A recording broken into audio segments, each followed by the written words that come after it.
Je suis Stéphanie Ladelle. Pour ceux qui me connaissent, peut-être pas la peine que j'en fasse des tonnes. Pour les autres, je suis de Lyon. Je suis addictologue, mais pas médecin. Et enseignante en addicto, ce qui fait que vous allez avoir droit à un extrait de mes enseignements donnés à des managers ou des travailleurs sociaux jusqu'à présent. Et en général, quand je fais des cours, je ne fais pas des cours magistraux, donc vous n'aurez pas droit à des cours magistraux, vous aurez droit à un QCM. Donc il va falloir participer. Ou pas, mais ronflez pas s'il vous plaît. Le but du jeu, c'est que sur chaque question, on n'y passe pas très très longtemps non plus, vous essayez de vous positionner, et puis moi je vous explique derrière ce que j'ai envie de vous faire passer comme message autour de ça. Ça va ? C'est chaud dans la salle, dites donc. Oui, je peux parler plus fort. Je peux parler plus fort. Je peux parler même beaucoup plus fort. Ouais, c'est mieux. Mais il faut tenir dans la durée, c'est ça qui est. Ouais, mais je peux tenir dans la durée aussi. Elle se shoot. Même pas. Alors je te laisse imaginer si jamais. Il reste des places. Enfin, il faut oser se frayer un passage sur la gauche et. C'est bon ? Première grosse question, est-ce qu'aujourd'hui on parle d'un truc super alambiqué du type quelqu'un qui a un trouble de l'usage de l'alcool, trouble de l'usage du sexe, trouble de l'usage de la nourriture, ou on fait plus simple? Et si on fait plus simple, vous pensez à quoi? Vrai. Putain, vous êtes fous. J'en ai eu des classes devant moi, on n'aura jamais des communes. Qui ose se positionner? Il n'y en a pas un plus courageux que moi? Je sais pas, la dépendance. On dirait ça ou bien non? Ou bien si on... Voilà. Est-ce que tu penses que c'est suffisamment évident pour pas... Absolument pas, mais toutes les questions vont être comme ça va être terrible pour vous. Ah mais je suis terrible en fait. C'était pour être sûr. Trouble de l'usage, je suis pas sûr de savoir ce que ça veut dire. Ouais. Ça a l'air trop simple. Ouais. Aujourd'hui, comme on ne veut pas dire que c'est une histoire liée à la personne, on ne dit plus alcoolique, etc. On ne parlera plus non plus de maladie alcoolique, etc. Donc on est allé chercher un truc plus alambiqué, qui est chiant à dire, et surtout chiant à répéter, mais qui est trouble de l'usage de... on se mouille pas en fait. On changera. Hein. L'addicto, c'est une discipline qui est hyper récente. La définition qu'on va voir de quelqu'un qui a une addiction, c'est une définition qui date de 1990. De la médecine sont arrivés les alcoologues, les tabacologues, les toxicologues, et puis les addictos sont arrivés, je vous dis, avec les années 90, on s'est rendu compte que c'était une problématique transversale. Donc on est en train de peaufiner tout ça, comme toutes les sciences, on changera. Comment ? J'ai fait une connerie? Carrément. Je l'ai chopé en plus. Je l'ai chopé, machin. Allez, on passe. Vous savez quoi, on passe? Normalement, il n'y en a pas.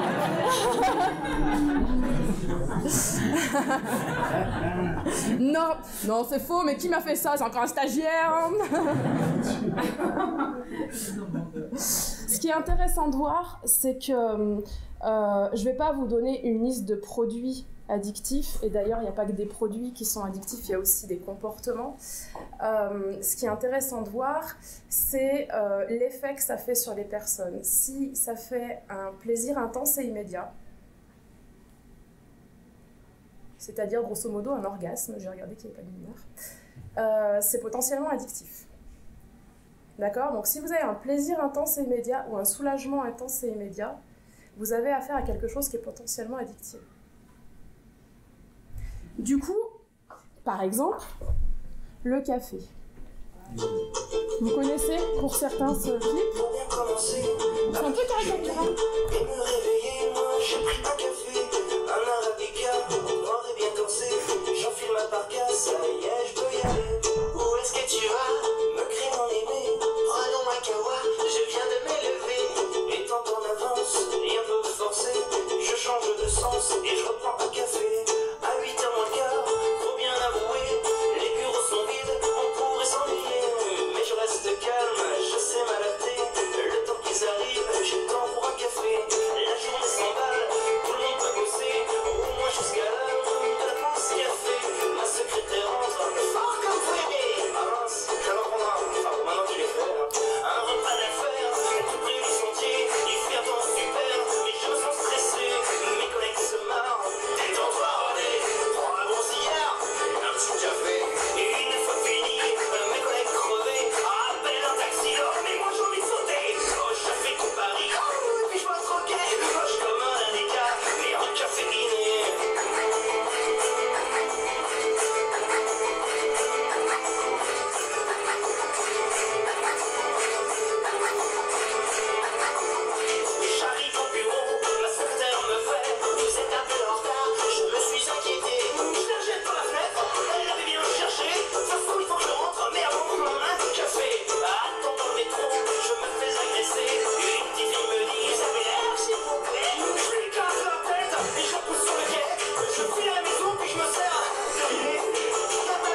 Bon, ça valait le coup de prendre 5 minutes parce que le café, à certaines périodes, a été interdit par des pays.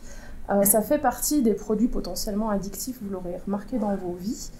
Vous avez en fait 3 grandes familles de produits psychoactifs. Et puis de comportements qui vont venir jouer sur votre vie. Soit des stimulants excitants, type café, cocaïne aussi, soit des calmants. Ça note. Soit des produits qui vont vous faire vivre des expériences un peu différentes, type champignons hallucinogènes. Donc on va chercher soit un apaisement, soit une stimulation, soit des expériences un peu... c'est pas anodin, hein, ça vient vous chercher dans les neurones. Je vous en parle juste... Alors là, effectivement, c'est caricatural, c'est sur une journée, le gars il s'excite, etc. Ça marche pas comme ça dans la vie. En fait, quand votre cerveau reçoit un produit psychoactif, il a une capacité d'adaptation. Le but du jeu, c'est de ne pas faire de la disjonction. Donc, ce qui va viser, c'est de ne pas faire une crise cardiaque ou un AVC. Et il va empêcher ces récepteurs d'être trop réceptifs. Il va éteindre des récepteurs pour que la fois d'après, ils ne se le prennent pas de plein fouet. C'est pour ça qu'au début, ces produits font énormément d'effets, puis très vite, en font beaucoup moins. Donc avec la recherche d'une même quantité ou d'un même type de produit, vous ne trouverez plus la même sensation, d'accord, le nirvana du début. Et du coup, c'est pour ça qu'il y a des quantités phénoménales chez les gens qui sont hyper addicts, qui sont impressionnantes et qui ne seraient pas tenables pour un cerveau qui le recevrait pour une première dose. C'est pour ça aussi qu'on a beaucoup d'overdoses en sortie de prison. Parce que si la personne reprend une consommation identique à avant la prison, le cerveau n'était pas préparé. Donc il disjoncte pas. Il faut combien de temps pour que ça... Ça dépend des produits, ça dépend complètement. Mais en fait, ça, c'est la personne qui sait... si ton café du matin te fait effet, t'en as pas besoin d'un deuxième. Ce qui est mon cas, parce que j'en prends pas tous les jours. Quelqu'un mon ancien prof d'éco, il en prenait 10 par jour et là, ça ne faisait pas plus d'effet. Tiens, tu le vois comme ça en fait. Tu le vois dans l'adaptation du cerveau en fait à ce genre de produits psychoactifs. Donc, est-ce que ce trouble, à votre avis, on l'a ou on l'a pas? C'est-à-dire, lui, on peut dire il est addict, lui, il l'est pas? Ou c'est un truc graduel? Vous sentez que c'est graduel? Non. C'est-à-dire qu'on peut être un petit peu addict, moyennement, modérément addict, non? Non. D'autres sont... On se fait la team addict et la team non addict. C'est possible. C'est pas des profils types quand même. Il y a une époque où on a essayé de faire des profils types, on a vu que ça ne servait à rien. Mais ouais, il y a eu des profilages comme ça, mais c'est inutile en fait d'aller chercher des profils types.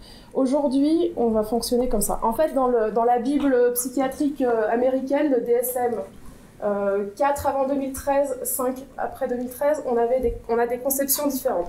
Donc ça, avant 2013, on était dans cette idée, professionnelle compris, de dire on est dans un endroit où on expérimente, on vit les choses, c'est cool, tout va bien, on n'est pas passé dans le côté obscur de la force. Et puis à un moment donné, il y a les alcoolos, tout ça, les machins. Donc le but du jeu, ça voulait dire à un moment donné, il fallait leur faire passer la frontière et on leur faisait viser l'abstinence.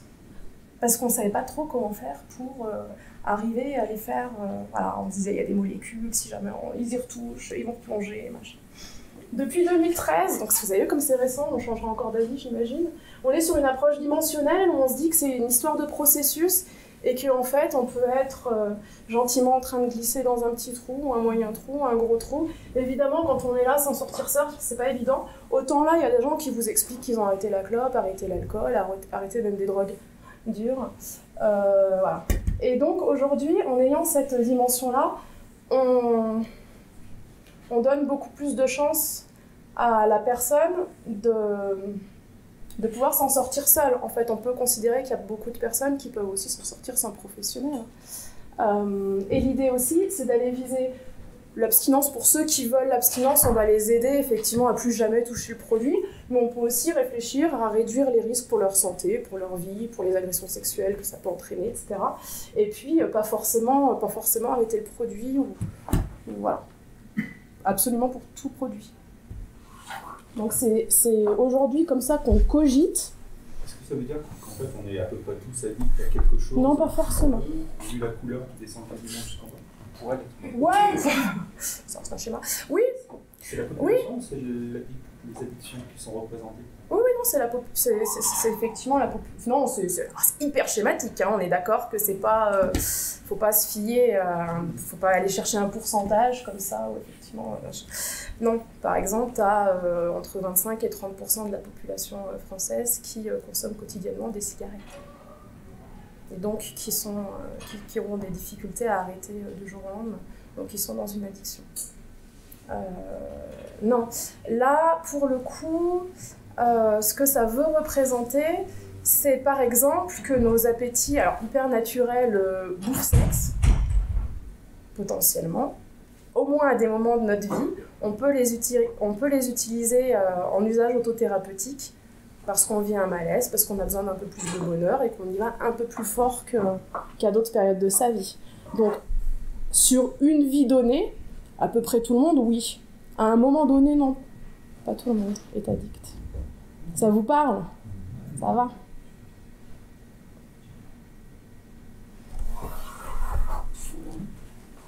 Aujourd'hui, au niveau professionnel, on va se faire un truc plus simple. On fera un truc plus court avec 2 C seulement pour les retenir et machin. Mais au niveau professionnel, on va chercher en fait 4 C, parce qu'on s'est pas pris la tête, on a essayé de tarabiscoter le truc pour que ça fasse des C. Il y en a 5, mais on va en éliminer un 5 CM. Commencez pas à les apprendre par cœur, parce qu'après il va falloir déconstruire le truc. Donc, nous professionnels, on en utilise 4, mais 2 suffisent très bien pour aller caractériser. Pour caractériser une addiction, il nous faut pour nous 4 caractéristiques. Lequel est pas bon à votre avis?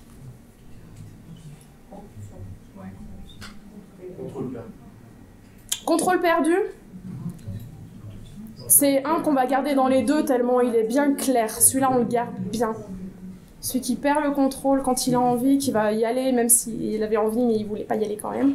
Là, ça craint. Quelle est la différence entre compulsion et craving? La compulsion, c'était ta question? La compulsion, elle va plus loin que l'impulsion. La compulsion, elle est même pas mentalisée.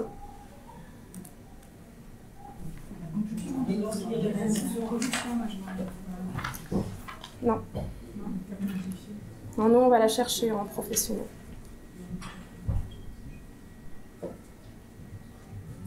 Il n'y a plus que 3, les gars.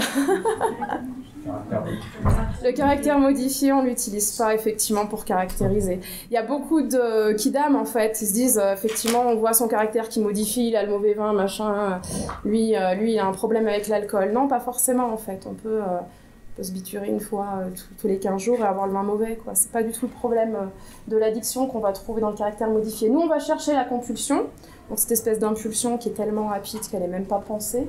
Le contrôle perdu, ça va avec la compulsion, c'est-à-dire que on tient absolument pas les manettes en fait jusqu'au moment où on le fait. C'est juste après en fait qu'on réalise qu'il y a une espèce de honte et d'une dépression qui est liée à l'usage. Le fait de continuer malgré les conséquences négatives, c'est-à-dire la femme qui met la pression, je vais te quitter si jamais, des trucs comme ça, donc ça n'empêche pas de continuer. C'est une preuve qu'on commence à être dans le spectre haut de l'addiction. Et le craving, c'est une envie irrépressible. C'est sur il y a des addictions qui l'ont plus que d'autres. Par exemple, sur les addictions au shopping, etc., c'est des choses qui sont pensées. C'est une espèce d'obsession. Par contre, le moment de l'action, il n'est pas vu. On a la compulsion au moment de l'action. Voilà.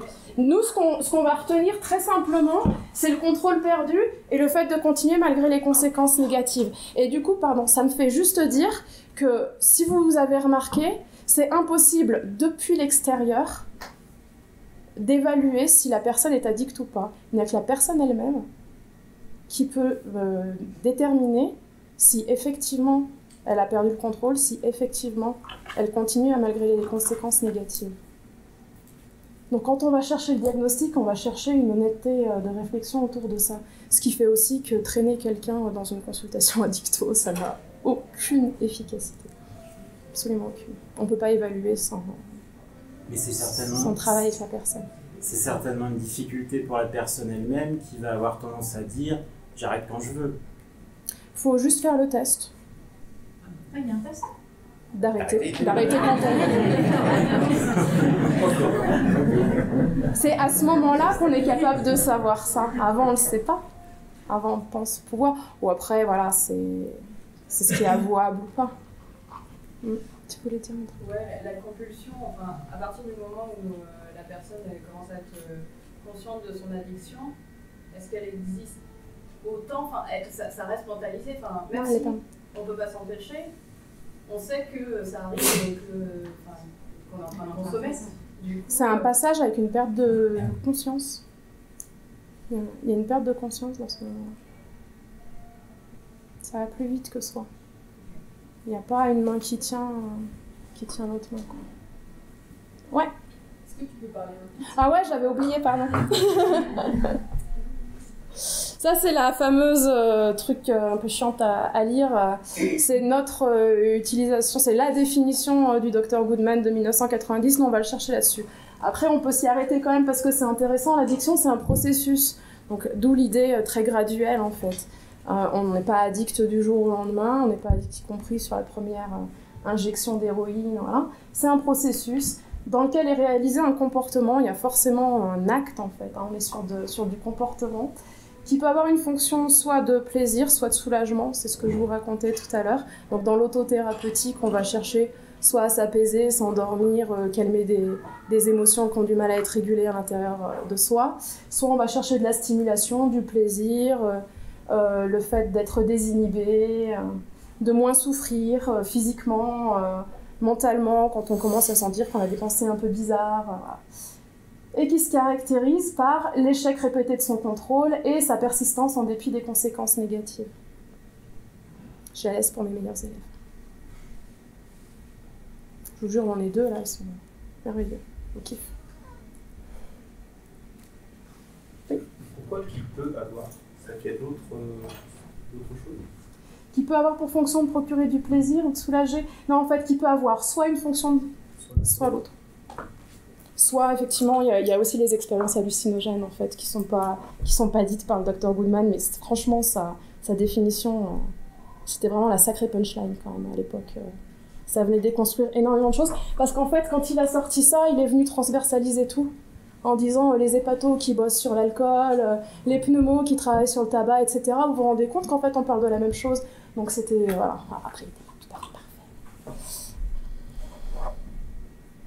Ah, faut que je vous montre celle-là aussi. Ouais, il y en a plein qui la connaissent déjà. Pareil, c'est un peu caricatural, mais c'est un chemin de vie. C'est pour vous montrer le côté, c'est pas la première fois, c'est parce qu'il y a des gens qui expérimentent, c'est pas parce que voilà, qu'il se passe des choses graves, mais potentiellement sur un chemin de vie, ça peut donner ça.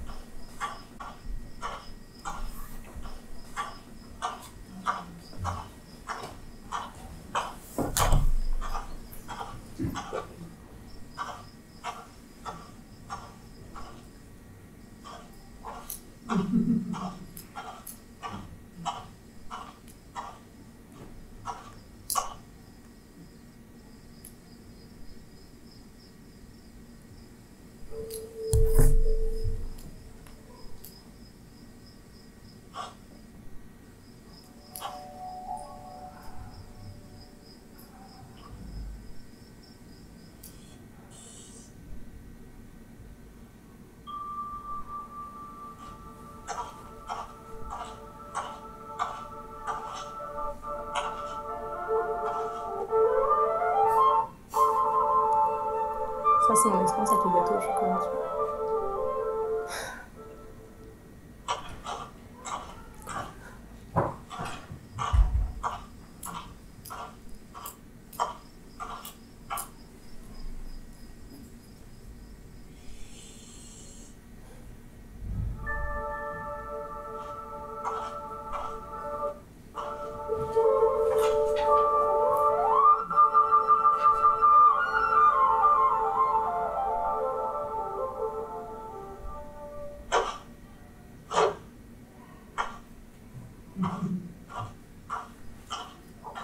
Ça figure vachement mieux que quand c'est moi qui l'explique quand même.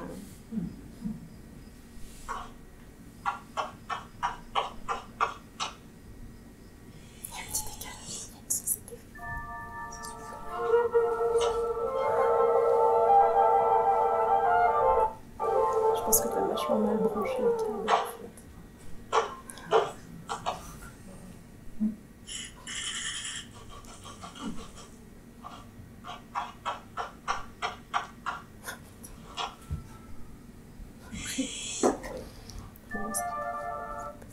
C'est comme la faute, je comprends pas.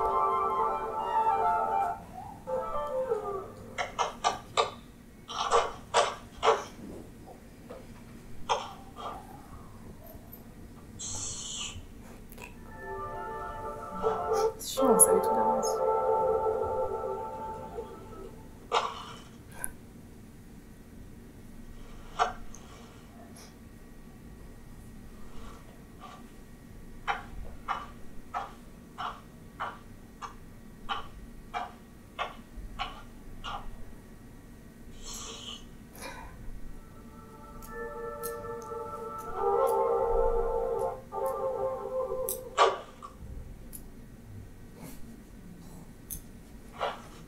On voit les conséquences aussi physiques pour certaines substances. Ouais. Je veux pas réveiller les endormis en fait. Si on a la musique. Me lâche pas. Je suis désolée pour le décalage de bande son, c'est juste minable quoi, mais c'est pas l'original. Ouais, mais voilà, ça spoil un peu quoi. Enfin voilà, pareil, évidemment c'est caricatural, tout se passe pas pour tout le monde comme ça, pas la peine de paniquer avec vos ados, machin, qui vous en feront quand même. Si c'est pas ça, c'est les sports extrêmes, voilà, donc de toute façon, il faudra bien leur donner un truc pour qu'ils s'apaisent ou qu'ils se stimulent, hein, selon leur personnalité. Si possible sans vous, sinon ça leur plaira moins.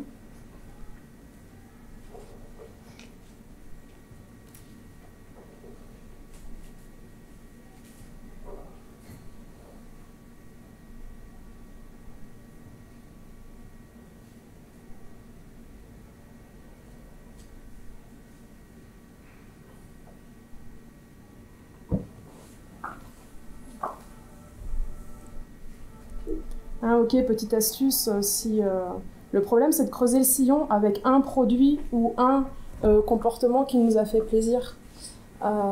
Si vous diversifiez les sources de plaisir, pour vous ou pour vos proches, il n'y a logiquement pas de grande raison que du coup il y a un sillon qui se creuse avec un machin plutôt qu'un autre.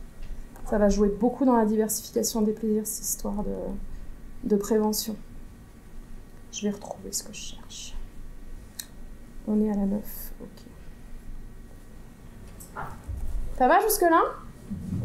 Vous êtes tellement sage, c'est carrément flippant. Je vous jure, hein. Ah ouais, j'ai jamais vu ça. Donc je bois une bouteille par jour, une bouteille d'alcool, c'est de l'implicite. Quelle est votre question plutôt pour, voilà, si vous vous inquiétez, que vous voulez en savoir plus, c'est plutôt quand, comment ou pourquoi qu'il faut aller chercher? Combien? Pourquoi? Why? Comment c'est toujours par la bouche? Pas toujours. Il y a des femmes qui utilisent des Tampax avec de la vodka par exemple pour se faire un binge.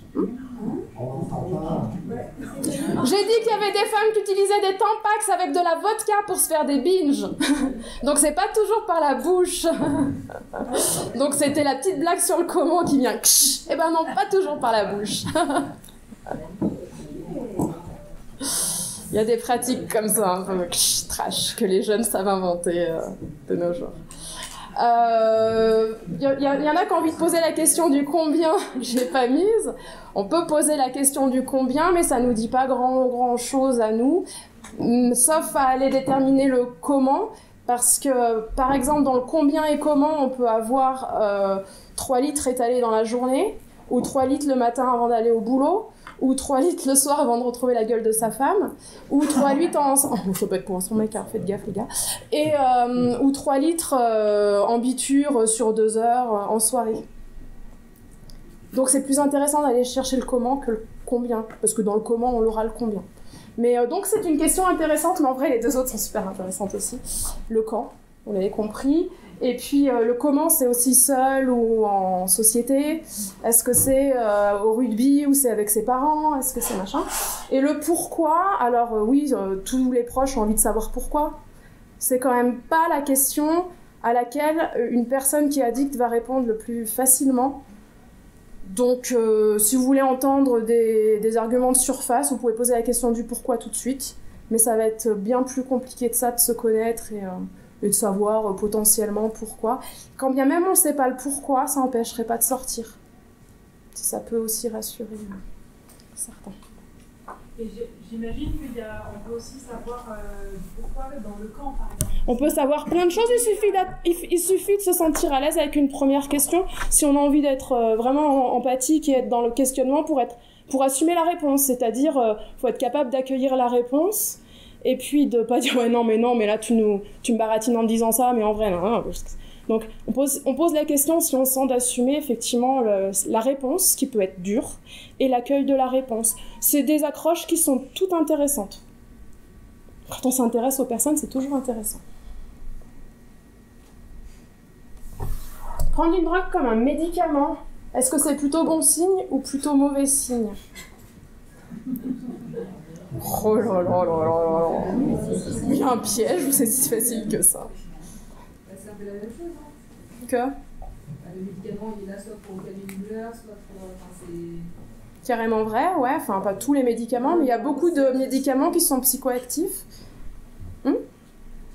C'est bon signe, parce que ça veut dire qu'on a une cause derrière, on va pouvoir agir sur la cause peut-être. Ouais. Sauf que si on... Pour prendre, oui. Par contre, si on change prendre par continuer, parce qu'on y a trouvé effectivement quelque chose qui systématiquement éteint toutes les douleurs, alors qu'une bonne nuit de sommeil éteint aussi pas mal toutes les douleurs. Quand on voit que ça éteint aussi nos douleurs existentielles, quand on voit que ça nous fait grave planer, la codéine par exemple, le fait de continuer une drogue comme un médicament, ce serait problématique. Prendre une drogue comme un médicament, c'est effectivement ce qu'on fait sur ordonnance, parce que il y a une partie des médicaments qui sont là pour être psychoactifs et c'est bien le but. Mais continuer, c'est un mauvais signe. C'est bon ? Avec de la couleur, usage normal, on a des plaisirs diversifiés dans la vie, autant que possible. Après, il y en a peut-être qui sont éteints, mais voilà. On essaie d'en avoir autant que possible. Quand il y en a un qui prend plus de place, alors ici, l'exemple, c'est le produit, mais ça pourrait être n'importe lequel des autres, sauf relation, on oublie relation et sommeil. Mais les autres, effectivement, qui sont en haut, celui-là, si à un moment donné, ça prend une place exagérée et qu'on a une relation beaucoup trop intime avec un comportement ou un produit, avec un goût de reviens-y qui nous appelle à chaque fois, ça va poser un problème. C'est un truc que j'ai chopé d'un coup, alors c'est un peu trash, mais effectivement, quand il y a des troubles psy associés, dans troubles psy, on met aussi la dépression et l'anxiété qui traversent énormément de gens dans leur vie. Ça vient accentuer le fait d'aller forcer une recherche de plaisir sur un produit donné, c'est ce que je te disais tout à l'heure. Les traitements, ils n'ont pas la même force d'efficacité que les troubles psy, donc on arrive moins facilement à repartir dans l'autre sens. Mais c'est pour ça qu'il y aura toujours une partie de la population... il y aura toujours une grosse partie de la population qui expérimentera et on aura toujours une partie de la population qui seront addicts. La zéro addiction n'existera jamais dans une société. Donc tu veux dire que l'usage normal, c'est d'avoir autant de travail que de sexe, c'est ça? C'est ce que j'essaye de faire, en tout cas. Après, je n'incite personne à faire les mêmes choses. C'est absolument caricatural, mais c'est l'idée d'avoir un équilibre, voilà, pouvoir piocher dans toutes ces poches-là, fait qu'on a une vie qui va éviter d'avoir un trouble de l'usage de quelque chose. En prévention et même en cure, c'est quand même, moi, c'est ce que j'utilise. Le retour au petit plaisir de la vie qui passe sous les radars au début à cause de l'allostasie neuronale, donc à cause du fait qu'on a déséquilibré, qu'on a enlevé beaucoup, enfin que le cerveau a enlevé beaucoup des récepteurs, tous les petits plaisirs passent complètement sous les radars pour les personnes, c'est logique. C'est que les trucs hyper trash qui arrivent à être ressentis encore, parce que le cerveau a éteint tous les récepteurs. Et c'est en redonnant, en venant faire en fait une lutte contre le produit en le dégageant tout doucement de la vie d'une personne et en réinsérant d'autres choses, qu'on arrive à lui refaire sentir la diversité des plaisirs. Oui. Quand tu dis petit plaisir, qu'est-ce que tu veux? Ouais, il faut quand même du bon gros plaisir au début qui vient concurrencer en fait. Qu'est-ce que ça peut être? Oui, voilà, c'est ça ma question. Tu me payes une journée au ski, tu me sors de mes addictions. Hein. Ça dépend complètement des personnes. D'abord, par exemple, on ne répond pas à une personne qui a besoin de stimulation par de l'apaisement, et vice-versa. Et quelqu'un qui a besoin d'expériences nouvelles, c'est peut-être les voyages. Il faut aller lui chercher de la surprise. Ça va à peu près quand je te réponds ça? Et après, c'est un truc tout con, quoi. Il faut connaître les personnes, leur goût, leur machin, et puis tu vas aller chercher là où ils sont, pas là où t'es, toi, quoi, en fait. Oui. Non, mais justement, pour illustrer ça, parce que on disait des personnes dépendantes, qui étaient dépendantes à l'alcool, il y en a une qui a dit, mais petit à petit, c'est un tout petit plaisir, mais qu'il arrivait à ressentir à nouveau, c'est-à-dire simplement se promener dans la forêt, entendre les oiseaux, regarder les plantes et tout ça. Évidemment, on ne peut pas dire à quelqu'un qui est complètement... en règle générale, un être humain n'est pas mono-plaisir non plus, ouais, effectivement. Et ça peut être la première accroche qui va venir le chercher sur d'autres choses. Carrément. Donc il faut apprendre à connaître les gens pour savoir effectivement les réponses alternatives qu'on peut leur proposer. J'ai commencé à fumer à 12 ans, ça vous inquiète ou c'est pas un élément qui doit alarmer quand on a cet indicateur-là? Part du principe que c'est pas votre gosse. Tout de suite, ça détend un peu. Allez, calmez-vous, c'est pas votre gosse.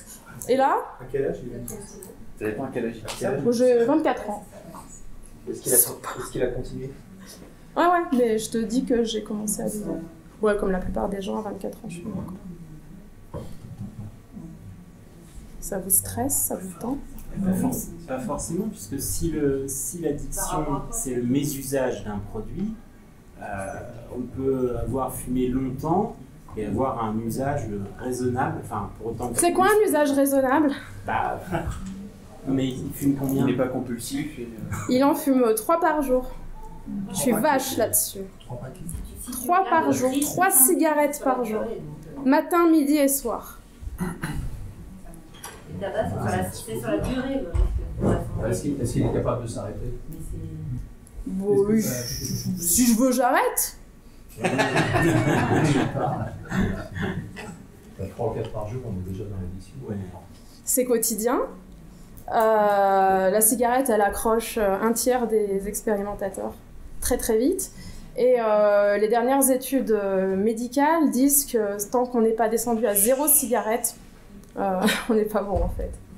Mais là, la question, c'était sur le 12 ans. À 12 ans, s'il y a une addiction qui a été expérimentée, qui a été poursuivie ensuite, il faut que ça inquiète.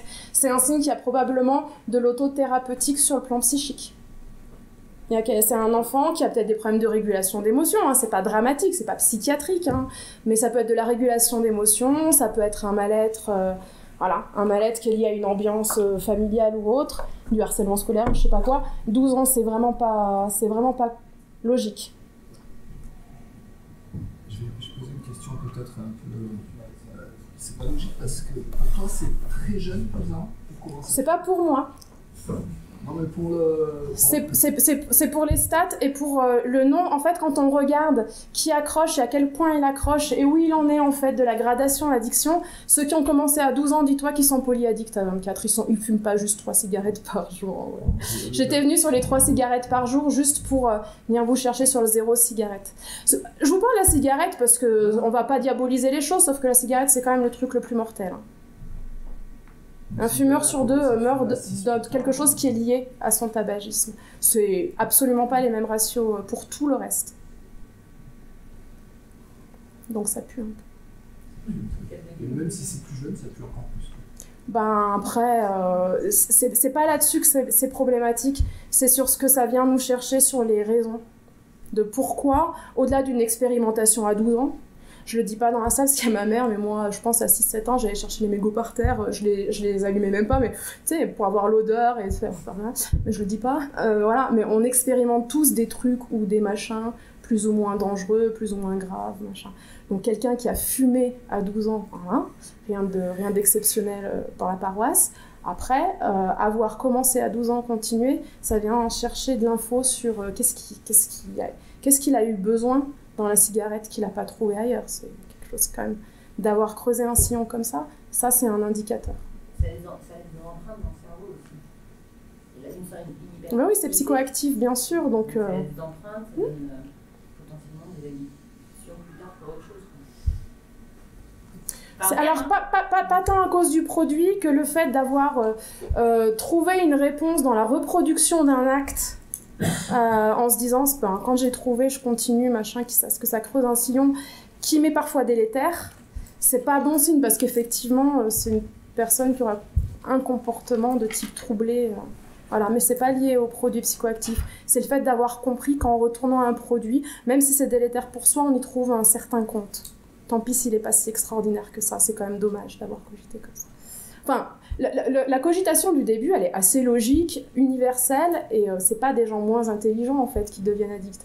On tous, quand on expérimente un truc qui est sympa, je sais pas, je goûte un gâteau au chocolat, la fois d'après, j'ai droit à soit un gâteau au chocolat, soit une tarte aux pommes, je suis navrée, hein, mais la tarte aux pommes, je la laisse de côté, enfin, je suis pas débile, si j'ai le choix, je prends ce que je préfère. Quand on préfère toujours la même chose, on creuse un truc qui est moins cool. Et c'est un piège, c'est-à-dire que c'est pas l'intelligence des personnes qui est à remettre en cause, c'est comme un détournement d'avion. C'est ni l'avion, ni le pilote qui est en cause, c'est le détournement.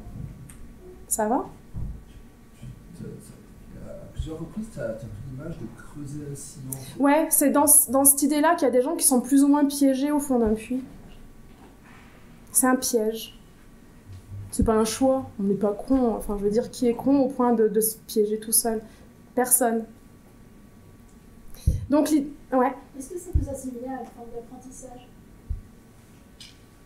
Je suis pas sûre de ce que je... Quand on répète le même schéma, la même action, on va développer au niveau cérébral des connexions, et puis du coup, si à un moment donné je suis anxieuse ou stressée par une situation, si je sais que tel comportement va me rassurer, eh bien mon cerveau, même si je sais que c'est pas bon pour moi, va filer tout droit là parce que le chemin, comme tu dis, est tracé, le sillon électrique. Ouais, mais dit comme ça, je peux te répondre carrément oui. Oui, c'est ce qu'on appelle le circuit de la récompense qui va prendre effectivement une place monumentale dans le fonctionnement cognitivo-comportemental de la personne au détriment d'autres. Oui, carrément. C'est un apprentissage malin qui a des conséquences délétères, et quand les conséquences sont délétères, on est piégé et on se trouve en plus pas malin, ce qui est faux. Ça va ? Donc, on peut transposer ce que vous dites sur la cigarette, j'imagine, aux jeux vidéo pour les enfants. Ouais. Donc, si je me fie à ce que vous dites, en retirant le jeu, la partie qu'on cherche à combler reste. Oui. Ça veut dire qu'il faut en fait faire comme une thérapie en fait. Non, on a affaire à un enfant. Il faut lui proposer des choses qui lui plaisent, mais de manière variée. Et voilà. Après, moi, on m'a jamais reproché de passer des heures sur un puzzle ou sur un livre. Je suis pas sûre qu'un jeu, c'est-à-dire une période de divertissement sur un temps de loisir, soit un problème. Un jeu qui implique de l'argent ou de la violence, ça peut se discuter. Mais le jeu en lui-même, c'est ce qu'on appelait, dans les années 90, du divertissement. Peut-être pas qu'on enlève tout le divertissement aux enfants. Faites gaffe. Quand c'est un jeu vidéo, il restera pas grand-chose. Quand c'est un jeu vidéo et que le matin en se levant, l'enfant entend la musique du jeu dans sa tête au petit déjeuner et qui demande à partir de quelle heure il va pouvoir jouer. Je faisais pareil avec les puzzles. J'avais pas la musique, mais j'étais donc. Oui. Bah, on a envie d'y retourner, on préfère ça que l'école, ou autre chose, un truc qui nous demande de l'effort et de la discipline. On a besoin de divertissement. Enfin, même les adultes. Même les adultes. On a besoin de plaisir, on a besoin de divertissement. Si on n'a pas notre dose, et si on est tout le temps débriefé, ouais, t'en as trop, mais quelle pression. Donc il faut réfléchir à la place de loisirs et de divertissement qu'on laisse aux enfants en timing et en termes de choix aussi. Parce que du divertissement imposé, voilà, faites gaffe du coup de pas trop brider sur ça. Ça empêche en ado de faire autre chose qui en met à 10-12 heures d'écran. D'écran, pas forcément de jeu, mais... 10-12 heures, il est place où ?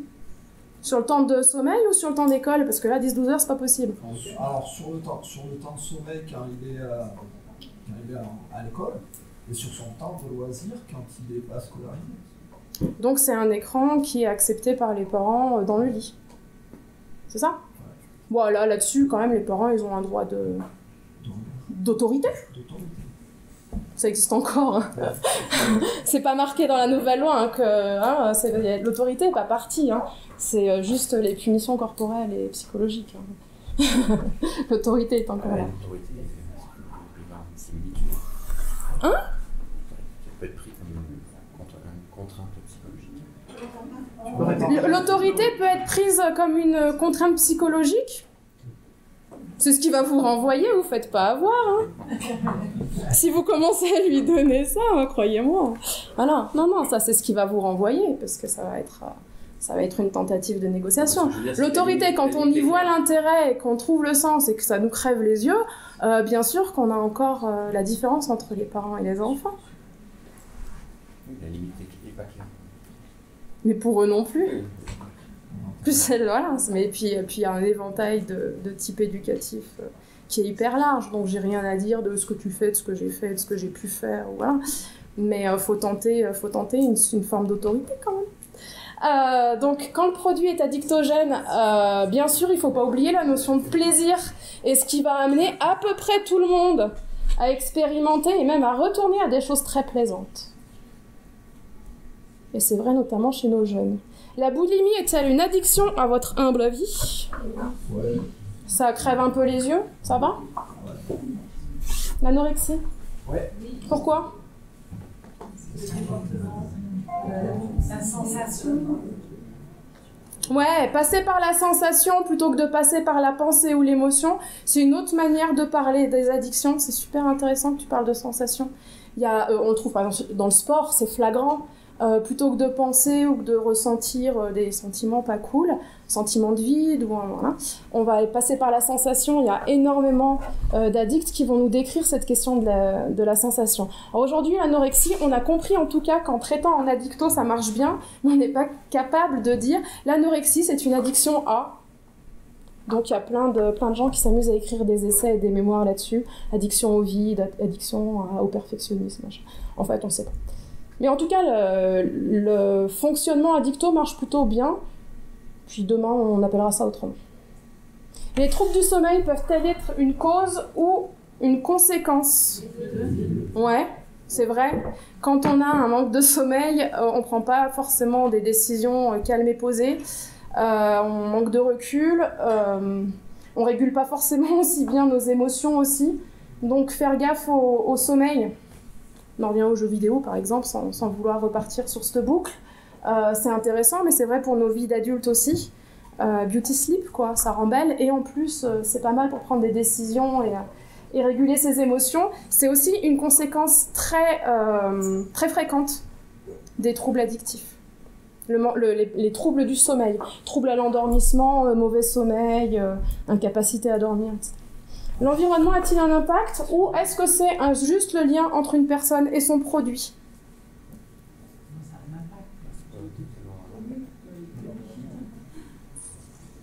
Aujourd'hui, on en est là à parler d'une triangulation entre les personnes, le produit et un environnement. C'est sûr que quand on a accès à des produits d'une manière ou d'une autre, ou qu'on nous les vend, entre guillemets, parce que ça passe par la famille qui vous sert de l'alcool dans votre verre, ou c'est les amis qui vous disent « Allez, vas-y, essaye ton premier joint », etc. Effectivement, c'est pas la même chose que si on est dans un endroit où il n'y en a pas. Comme l'addiction à la pornographie que je connais relativement bien pour avoir beaucoup de clients qui sont concernés. C'est beaucoup des personnes qui s'étaient empêchées d'avoir des relations sexuelles pour raisons religieuses, etc., qui sont passées par la pornographie pour un moindre mal et puis qui après se sont retrouvées dans un signe. Donc le contexte en fait social a énormément d'impact aussi. Enfin, c'est dans un triangle. Est-ce que c'est possible d'être à la fois sexe addict, alcoolodépendant et joueur pathologique, c'est-à-dire joueur de jeux de hasard et d'argent?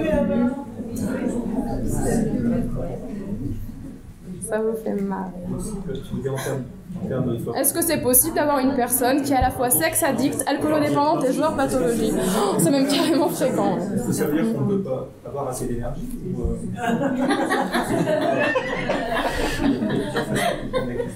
J'ai pas compris.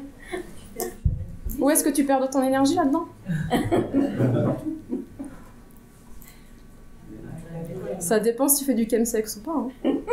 Il y a des très bons produits qui te font tenir 24 heures. Le chemsex, c'est des marathons sexuels sous méthamphétamine notamment. Très pratiqués dans les milieux gays. Dans les milieux gays, avec tout ce que ça procure de choix, de non-choix quand on est sous produit, et puis de passage de MST. Des grosses vilaines bêtes qu'on a vues dans les années 80, là. Et voilà. Donc oui, on peut être les trois, mais quand je vous présente cette question, c'est aussi une manière de vous présenter les manières dont on décrit les personnes. On entend beaucoup sex addict, on aime bien le faire à l'anglaise, enfin à l'américaine. Alcoolodépendant, on trouve encore beaucoup, y compris sur des écrits médicaux, sur des écrits entre médecins. La dépendance à l'alcool, mais en vrai, c'est loin d'être que le corps. Et joueurs pathologiques, on trouve aussi beaucoup ce terme sur les joueurs de casino, les joueurs de PMU, etc. Très souvent, c'est difficile à dire, mais très souvent, quand quelqu'un vient en consultation, on ne regarde pas seulement la porte d'entrée avec laquelle elle arrive. Très souvent, il y a plusieurs addictions. Réfléchissez à vous. Ou à vos proches. Souvent, il y a plusieurs addictions. Une question? Oui. Tout à l'heure, les personnes qui présentent plusieurs addictions plutôt violentes. C'est quoi une addiction violente? Qui mène à des risques presque vitaux. Ouais. J'ai connu une personne dans ce cadre-là, et en fait, je me suis vite rendu compte qu'en fait, c'est une personne qui était addicte justement à l'idée de se mettre en danger, mais sous toutes les formes possibles. Donc, quand on essaie d'aider ce genre de personnes, en tout cas de les traiter, est-ce que c'est un truc parallèle, il faut déjà traiter ce symptôme-là, ou est-ce qu'il faut déjà aussi traiter... C'est pas forcément pathologique, mais ça peut. Des personnalités impulsives, ou qui ont besoin d'être dans la prise de risque. Les pistes noires, ça marche bien. Le parachute, ça marche bien. La Légion étrangère, ça marche bien. Faut aller les chercher. Non mais c'est vrai. Les pompiers, les policiers, les gendarmes, t'en trouves pas mal. Des gens qui ont besoin d'aller au front. Alors, là, en l'occurrence, c'est une personne justement qui a tout ce qui est hors des... Et oui. Ça, pas donc, tous. Comment lui proposer quelque chose où en gros, on va lui dire si ça ne fait pas, tu risques de mourir juste pour lui faire plaisir. Bon, on va parler de ça. On va arrêter les questions comme ça, je vais vous raconter tout. Les menaces, ça marche pas, c'est contre-productif. Vous êtes tous sûrement comme moi, on marche avec le plaisir et l'espoir. C'est vrai pour tout le monde, hein. C'est vrai pour vous, vous l'appliquez aux autres. Ça marche pas la menace. Dans la discussion, vous apprenez que la personne que vous rencontrez a arrêté de consommer il y a quelques années. Mais elle n'a tenu qu'un mois. Je pense à une autre question sur là. Mais elle n'a tenu qu'un mois. C'est une bonne nouvelle ou une mauvaise nouvelle? Voilà. Typiquement, là, tu lui dis c'est une bonne nouvelle. Tu peux choisir de voir ça comme une mauvaise nouvelle. En vrai, si tu vois ça comme une bonne nouvelle, tu lui apprends qu'elle a une efficacité personnelle qui n'a pas été fastoche parce qu'elle nageait à contre-courant d'un truc qui est quand même vachement lourdingue. Mais tu lui redonnes un peu de capacité, quoi. Un proche a fait une cure de désintox à l'alcool, mais il fume, c'est grave pour lui ou c'est pas un drame? Donc je vous l'ai dit, autant l'alcool, ça fait le plus de morts en soi et les autres. C'est des stats. Autant la cigarette, c'est ce qu'il y a de plus dangereux pour soi-même. Donc on peut dire, pour faire bien réducteur, c'est grave pour lui. Mais que faites-vous? Vous lui expliquez les dangers, vous lui faites vous faites rien, on fait autre chose. Est-ce que le tabac appelle l'alcool et l'alcool appelle le tabac? Non. Non, je connais plein de gens qui fument sans boire et plein de gens qui boivent sans fumer. Oui, mais quand on a testé les deux, en général, les deux accrochent bien en fait. Puis socialement, personne ne va tellement vous le reprocher jusqu'à une certaine mesure où là ça devient carrément critique. Donc ouais, effectivement, il y a plein de gens qui ont accroché et personne ne leur a dit fais gaffe quand même. Mais rien à voir avec le fait que ça appelle en fait. Chacun en fait, la bonne réponse, c'est il n'y a pas de bonne réponse, c'est vous et la relation avec la personne, si ça s'y prête, si c'est malin, si ça va pas l'enfoncer, faut voir. Autant on peut lui en dire un mot, autant on n'en fait rien, autant voilà. C'est pas ce qu'on pense et ce qu'on sait doit pas vous pousser à une action. Voilà. Une femme qui souffre d'une addiction est-elle plus vulnérable face aux agressions sexuelles? Putain, les fumeuses, faites gaffe, quoi. Hein. On ne sait pas où ça nous mène. Ça dépend, en fait, c'est une question terriblement piège, parce qu'il y a plein de types d'addictions, il y a plein de types de situations. C'est sûr que si vous perdez connaissance en soirée, ou si à un moment donné, pour des histoires d'argent, il faut trouver de la thune, etc., ou si vous êtes maqué avec un gars parce qu'il vous procure, ou machin, ou... alors après... Si. Il y a des collèges, c'est un truc dramatique, il y a un collège où j'interviens, parce que j'interviens aussi pour les petits, où on nous disait qu'il y a des filles qui ont commencé à accepter des pratiques sexuelles contre des cigarettes. Je dis pas que ça n'existe pas, parce qu'en plus j'ai ça en tête, mais c'était pas l'idée d'aller dramatiser tout machin, etc. Il y a des types de situations où la question c'est pas seulement l'addiction, mais prendre un produit psychoactif ne serait-ce qu'une fois peut mettre en danger pour d'autres raisons. Le risque routier, le risque sexuel, etc. Donc c'est pas parce que ça procure du plaisir que c'est pas sans danger. Donc c'est aussi pour ça qu'il faut sensibiliser les jeunes, évidemment. Quelle posture on va passer, c'est pas la plus intéressante pour vous. J'adore ce schéma parce qu'il est horrible. J'adore les rectangles. Je l'ai piqué à un prof. Je voulais vous la montrer parce que j'aime bien. Elle est horrible. Nous, on utilise beaucoup la balance décisionnelle, en fait, pour aider les personnes à se positionner sur un changement ou pas. Donc, selon les motivations du moment, parfois, le statu quo est meilleur. Il n'y a pas assez d'intérêt à changer. Donc, ça explique pourquoi les personnes restent à ce stade-là. Par exemple, il y a des femmes qui arrêtent l'alcool pendant la grossesse. La motivation est suffisamment forte. Une fois l'accouchement arrivé, pas forcément nécessaire de se protéger soi, elles reprennent. Donc, je pense par rapport à ce que tu me disais. Alors, il y a tout un machin autour de ça au niveau professionnel. Comment je réagirais... Pardon, maman. Comment réagirais-je si ma mère me disait de prendre une veste à manches longues parce qu'il devrait pleuvoir en fin d'après-midi? Non, mais ça, c'est important de se le dire soi-même pour éviter de l'appliquer aux autres, en fait. Est-ce que vous trouvez que votre mère, elle a raison de vous dire de vous prendre cette petite veste, ou vous la laissez avec sa bonne idée, qui est une très probablement bonne idée, parce que les mères ont toujours des bonnes idées. Vous vous voyez réagir face à ça à vos âges? Je prends la veste. Ça marche aussi. Mais pas toujours. Parfois, on la laisse après dans la voiture parce qu'on est des adultes, ou dans le sac, et après on se maquille, on se rend au collège. Je voulais vous parler de la qualité de vie des personnes, parce qu'en fait, c'est dans la qualité de vie des personnes qu'on va aller chercher ou la prévention ou le traitement contre les addictions. Donc développer les activités extérieures autant que faire se peut, bien évidemment, et des personnes qui ont des compétences psychosociales qui sont moins innées, moins faciles à acquérir, et qui vont être mises en difficulté et qui vont potentiellement être plus addictes, plus à tendance addictive et plus difficiles à faire s'ouvrir vers d'autres choses, c'est sûr. Mais il faut aller chercher peut-être petit à petit ces compétences psychosociales, se défouler, se faire surprendre. Voilà. 10 minutes de sport, ça c'est un truc qui est conseillé pour les gens qui sont en état de crise, qui ont vraiment envie de craquer. On leur dit, tu pousses un mur pendant 10 minutes, tu vas voir, ça va aller mieux. T'es vraiment complètement taré. Oui, mais fais-le. Et après, ils me disent merci. Donc, vite fait. Je vais aller plus vite là, parce que c'est pas de la question-réponse. Donc, aider quelqu'un vis-à-vis de son addiction. C'est là qu'il faut prendre ses notes. J'aime bien cette petite liste de courses, là. Ça marche quasiment à tous les coups.